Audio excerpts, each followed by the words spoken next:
Thank you so much. It is such an honor to be here with President Biden. He began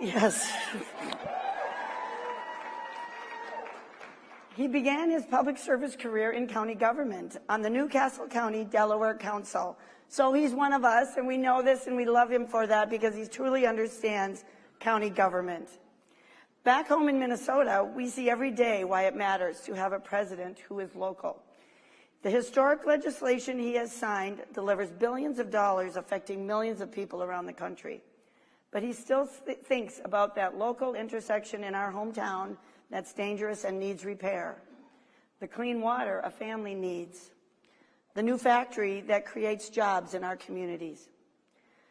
President Biden was with us every step of the way with the bipartisan infrastructure law.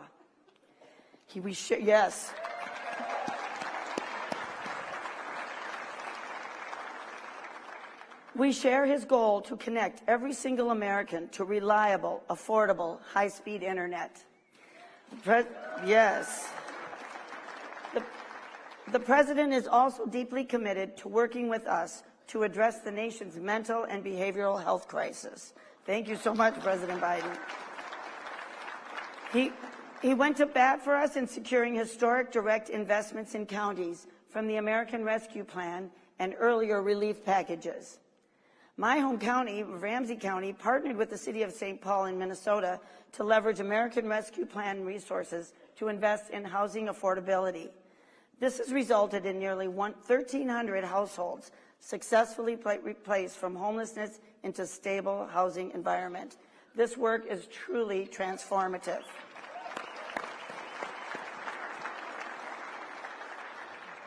On behalf of NACO and all of us, we are grateful to have such a strong partner in the White House. It is my honor of a lifetime and a moment that I will always remember that I get to introduce our friend, the 46th President of the United States, Joe Biden.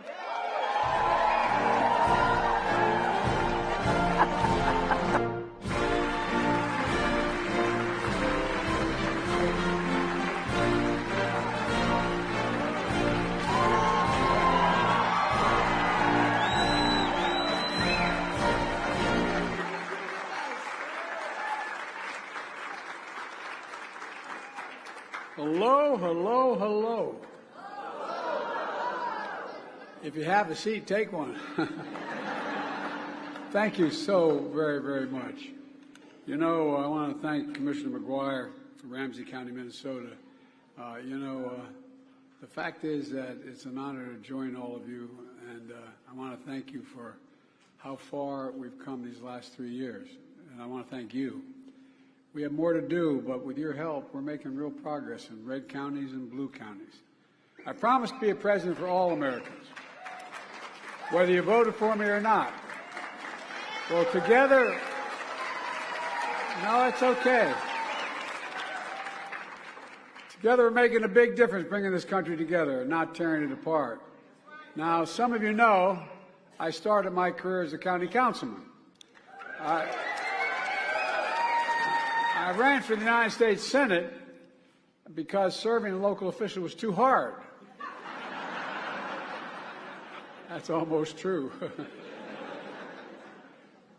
When folks have a problem, they know where you live. They come knocking on your door. Not a joke, I know. Kidding aside, what you do really matters. It matters to people's everyday lives, to kitchen table issues. You're answering key questions for people's lives. Is my neighborhood safe? Is it going to get better? Will the bus get me to work on time? How about the school bus showing up for my kid? Will my kids have a good future in this hometown? Will there going to be jobs? That's what I feel my administration, why I feel my administration with so many who served in county government. Start with Vice President Harris. Tom Perez, a point person in the White House who wants to join you all permanently, I think. All he does is brag about you. You think I'm kidding, I'm not. And others throughout my cabinet, they know what you do. The measure of success isn't how many partisan points you can score, but can you fix the problem? It really is basic. Democrat and Republican, can you fix the problem? We all share the same belief. We're here to deliver results for families, for communities, for the country. That's why I've kept my commitment to leave no one behind, to rebuild an economy from the middle out and the bottom up. Because when we do that, everybody does well. Look at the progress we've made together, and I mean it when I say we. I came to office, the pandemic was raging, and our economy was reeling. Counties nationwide faced devastating budget cuts, but we turned things around. The American Rescue Plan provided $350 billion to state and local governments. That money put cops on the beat, teachers in the classroom, money to keep child care centers open, families in their homes, small businesses on their feet, money directly to every single community in America. So all of you could decide how best to spend your money without having to go through the State House or your governor. They're not bad, but you know what you need. Then we passed the most significant investment in our nation's infrastructure in generations. Roads, bridges, railroads, ports, airports, public transit, clean water, high-speed internet, and so much more. The American Infrastructure Plan used to, we used to be the best in the world in infrastructure. Literally, we were ranked number one in the world. By the time I took office, America was ranked number 13, had the 13th best infrastructure in the world. How can you have the best economy in the world when you don't have the best infrastructure in the world? I don't know how that works. So today,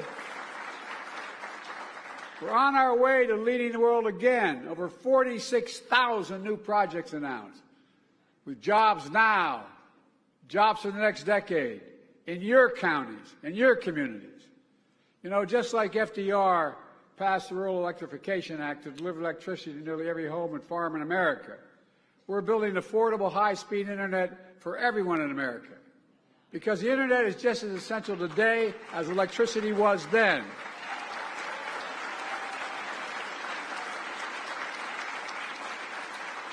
How's your county deal with telemedicine without it? How do you, I go down the list, I'm not going to take your time, but you know it's consequential. Last month I was in Wake County, North Carolina. Holy mackerel. Where we're investing $3 billion to connect the entire state to affordable high-speed internet by the end of the decade. We're doing that in all 50 states.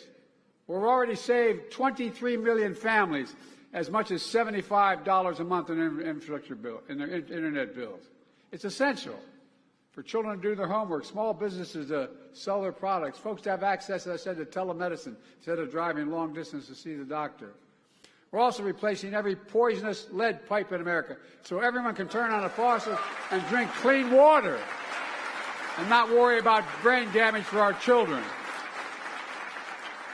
One recent study shows that reducing the lead exposure for children improves students' test scores as much as reducing class size for one-tenth the cost. I mean, that's a practical impact. But mainly, no kid should have to no parents should have to watch your kid turn on a water fountain and know there's lead in the pipe and not worry about what effect on the brain it has.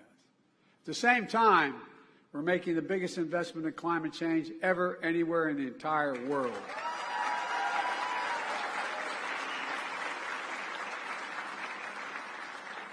I've been with many of you after devastating floods, tornadoes, wildfires, and hurricanes. We're going to keep working together to respond, to rebuild, and boost resilience to extreme weather. My administration is also helping install rooftop solar to build a national network of electric vehicle charging stations. We're revitalizing fence-lined communities smothered by the legacy of pollution like where I lived in Claymont. We're promoting clean energy and industries of the future, made here in America, made in America. What I didn't realize, and I've been around, I know I don't look like it, but I've been around a while. I do remember that.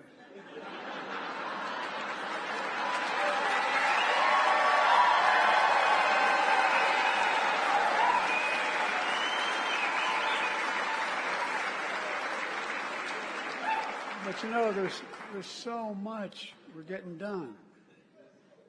I signed the CHIPS and Science. Okay. I signed the Chips and Science Act, which attracted $640 billion in private companies' investments that are building factories, creating jobs in America again. And there's an example. America invented the semiconductor. I may have said it last time I spoke, that little tiny computer chip about the size of the tip of my little finger. Everything from smartphones, dishwashers, automobiles, nuclear weapons, everything. All these things. Over time, we went from producing nearly 40% of the world's chips to less than about 10%. Now semiconductor companies are moving back to America to produce. Back to your county. So folks never have to leave their hometowns to get a good job. They can raise a family. And by the way, you know, they're building these, what they call fabs. They're factories. You know what how much those factories pay? They pay about $110 a year, $110,000 a year. And guess what?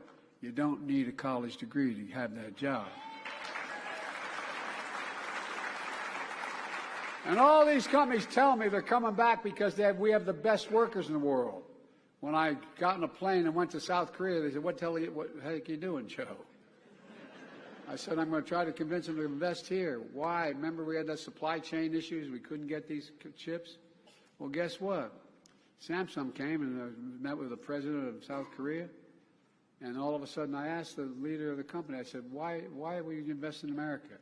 He said, you have the best workers in the world, number one. And he also said, it's the safest place in the world I can make my investment. Given half a chance. Think about this in practical terms.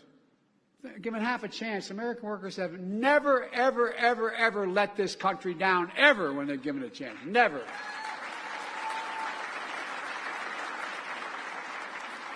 I started to say, you know, I didn't realize that there was a provision in the law back in the late 30s having to do with whether or not unions can organize and what limits they had and all of that. But there was a provision also in that law. It said that when a president is given money by the legislature to spend on a federal project, he should hire American workers and build it with American products. Well, guess what? That's what we're doing. That's why things are moving the way they are. That's why we made historic investments. For example, we're expanding registered apprenticeships so people can get paid while they're learning how to do their careers. For example, when I took office, only 2 states had registered apprenticeships for teachers. Now more than 30 states have it. The American Rescue Plan also made one of the biggest investments ever in local public safety. All of you have done a tremendous job putting these resources to work, hiring more officers for accountable, effective community policing, supporting violence intervention programs that help prevent crime in the first place, and they work. Folks don't always hear about it. The fact is we're making tremendous progress. Violent crime rates are falling all across the nation, down nearly in every major category. Record declines in homicides. We also are investing billions in improving mental health services, which I know is another major priority. You know, after the fellow who's running again, well,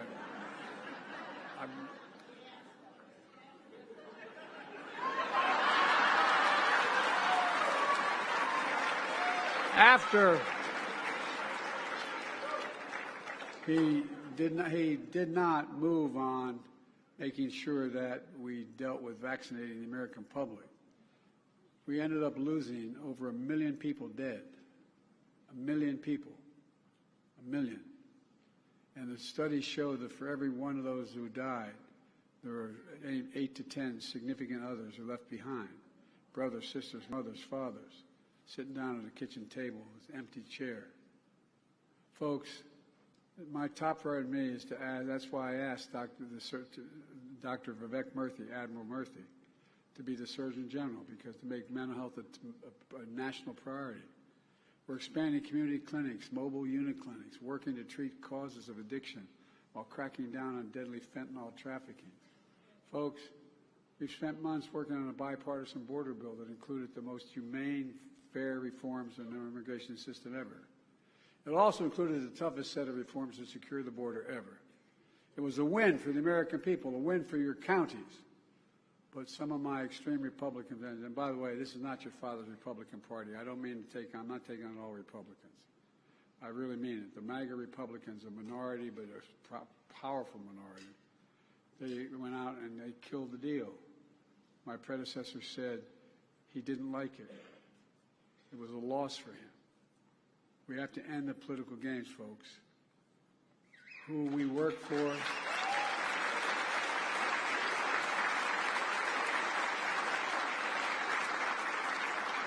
We work for the American people. And I'm going to continue making the case to them, the American people. Folks, and all my Investing in America agenda has ignited a manufacturing boom, clean energy boom, a jobs boom. We're investing in all America, urban, suburban, rural, tribal communities. And it's clear we have the strongest economy in the world, nearly 15 million new jobs since I came to office. The longest stretch of unemployment under 4% in 50 years. Growth is strong, wages are rising, inflation is down. In fact, the costs have fallen from everything from a gallon of gas to a gallon of milk. We know prices are still too high because of what I call greedflation and shrinkflation. I'm calling on corporations to pass their savings on to consumers, for God's sake. We're making real progress. The recent Washington Post headline summed it up. Quote, this is the headline of the Post.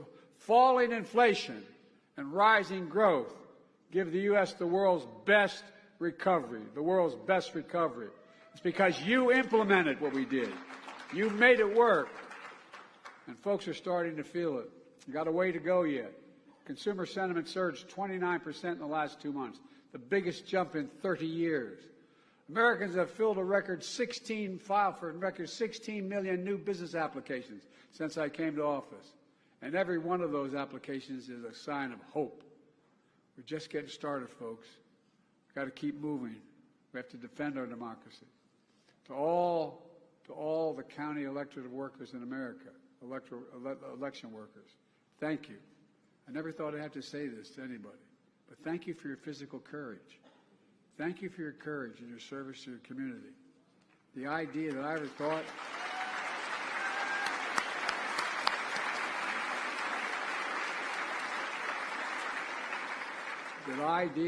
thought I'd be standing for over 1,000 county officials and having to thank somebody for being an election worker because they're putting their life at risk.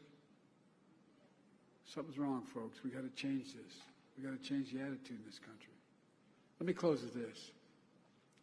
These past few years, I've talked to folks all across America, in their communities, at their kitchen tables.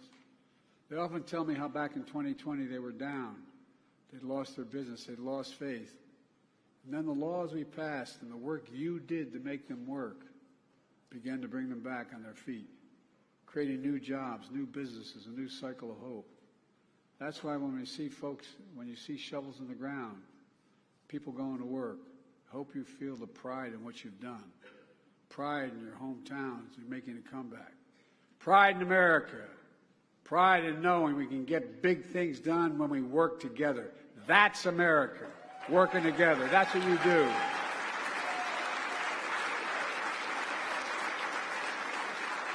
And that's why I've never been more optimistic about our nation's future. We just have to remember who in God's name we are. We're the United States of America. There is nothing beyond our capacity when we work together. So God bless you all. May God protect you. Let's keep going. We got more to do. Thank you, thank you, thank you.